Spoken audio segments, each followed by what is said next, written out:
Welcome to my channel. I'm so glad you're here. If you love exploring new routes, discovering hidden gems, and soaking in the thrill of the open road, all from the driver's seat, you are in the right place. On this channel, I share real journeys and raw moments captured straight from my dashcam. Scenic drives, bustling highways, peaceful countryside, crazy city traffic, and those unexpected stories only the road can tell. Buckle up, sit back, and enjoy the ride. Don't forget to like, share, and subscribe so you don't miss any of our adventures on wheels. Let's hit the road together. 1 mile, one memory at a time. Welcome back to the channel. Today's journey is less about distance and more about experience. We are starting from Electronic City in Bangalore and heading toward the Adiyogi Shiva Statue near Chikkaballapur, but with a slightly different plan. Instead of an early morning escape, this is an afternoon drive. The goal is simple: navigate through Bangalore traffic, pick up friends along the way, and reach Adiyogi just in time for sunset darshan, followed by the light and sound show that begins around 7:15 am. It's a mix of real city driving, conversations, small delays, open roads, and finally, a calm destination to end the day. Let's get started. It's early afternoon in Electronic City, the kind of time when Bangalore is fully awake. Office traffic is active, delivery vehicles are everywhere, and every signal feels like it's working overtime. We begin drive with a realistic expectation this first phase is not going to be fast. And that's okay, because this part of the journey is very Bangalore. We merge towards Silk Board. Now Silk Board isn't just a junction, it's almost a ritual for anyone driving across the city. Even today, traffic builds up gradually. You see vehicles inching forward, people switching lanes, bikes finding their way through the smallest gaps. There's a rhythm to it. Slow, patient, slightly chaotic but familiar. We take it easy, no rush, just moving along. Once we cross Silk Board and enter HSR layout, things start to ease slightly. The roads open up a bit more and traffic becomes more organized. This is where we make our first stop to pick up a friend. A quick call turns into the usual "I'm just coming down." A few minutes pass. Meanwhile, we observe the neighborhood cafes opening up, people stepping out, a mix of weekday routine and weekend energy. Finally, our first friend joins in. And instantly, the silence breaks. What was a focused driving experience now becomes a shared journey. Music starts playing softly in the background, conversations begin, and the mood shifts. From HSR, we head toward Marathahalli. And this is where the drive reminds you again you're still in Bangalore. Traffic picks up. The Marathahalli bridge slows things down, with a steady stream of vehicles merging from different directions. We don't fight it, we flow with it. This is also where conversations deepen a bit. From casual talk, we move toward plans, travel stories, and eventually, the destination itself, Adiyogi. But before that, we continue the drive. From Marathahalli, we move into the Mahadevapura stretch. This entire corridor is one of the busiest in Bangalore. Tech parks, ongoing metro construction, office traffic hits, all happening here. You'll notice how dynamic this stretch is. At one signal, you're surrounded by corporate buses. At another, it's all two-wheelers and local traffic. We take it slow, navigating through. Somewhere along this stretch, we make our second pickup. This one is smoother. Timing works out well, and within minutes we are back on the road with a full car and a much livelier atmosphere. Now the trip really feels complete. More voices, more stories, more laughter. From Mahadevapura, we head toward KR Puram. The KR Puram bridge comes up, a familiar landmark. Below, railway lines. Around, constant movement. Crossing this stretch feels like crossing a boundary. Because once you move past Krishnarajapuram, the city slowly starts loosening its grip.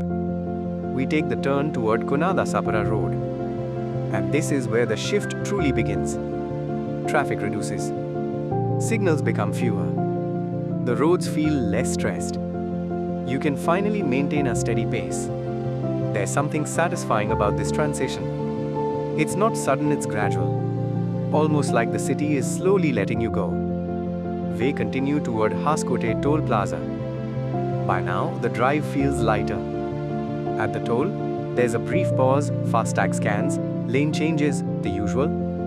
And then we cross it. And just like that, Bangalore is behind us. From here, through Chokkahalli and nearby stretches, the landscape opens up. Fields, small buildings, fewer vehicles. The sky feels bigger. The road feels calmer. Inside the car, the energy also settles.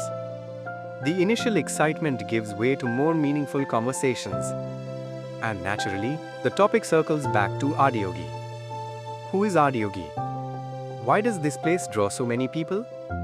In yogic tradition, Adiyogi is Shiva not as a deity in the conventional sense, but as the first yogi. The originator of yoga, not just as physical practice but as a deep inner science. It is said that Shiva spent long periods in intense meditation. When he finally chose to share his knowledge, he did so with the Saptarishis, the seven sages. These teachings were not religious instructions, but methods, ways to understand life, mind, and consciousness. Over time, these ideas spread across cultures and regions. What we see today as yoga is just one small part of that vast system. In modern times, Sadhguru Jagi, Vasudev founder or the Isha Foundation, has worked to revive and present this knowledge in a way that fits today's world. Not as belief but as experience. The Adiyogi statue is a representation of that vision. The 112-foot height of the original statue symbolizes 112 possible ways to reach self-realization. The Chikkaballapur installation carries that same essence of a space where anyone can simply sit, observe, and experience a moment of stillness. As we continue driving, the timing becomes perfect. The sun begins to lower. The light softens. The rocky hills near Chikkaballapur start appearing more prominently. There's a golden tone across the landscape. This is the best part of starting in the afternoon. You arrive during this transition. We start seeing signboards for Adiyogi. Excitement builds slightly. And then, from a distance you see it, a massive calm face rising above the horizon. Even from afar, it commands attention. We reach around 5:30 am. Almost exactly as planned. Parking, stepping out, stretching after the drive, and then walking toward the statue. At this hour, the experience is ideal. The heat has reduced. The crowd is present, but not overwhelming. The lighting is perfect. Standing in front of Adiyogi during sunset is something that's hard to drive fully. The face reflects the changing light. From bright to warm to dim. We find a place to sit. No rush. Just observing. Some people around are taking photos. Others are sitting quietly. A few are just looking up, completely still. Time slows down here. As the sun sets, the atmosphere shifts again. Lights gradually turn on. The statue begins to stand out against the darkening sky. There's a quiet anticipation building. More people gather. And then, around 7:15 am, the light and sound show begins. The experience is immersive. Lights move across the statue. Sound fills the space, chants, narration, music. It's not overwhelming, it's layered. It tells a story not in a linear way, but in a felt way.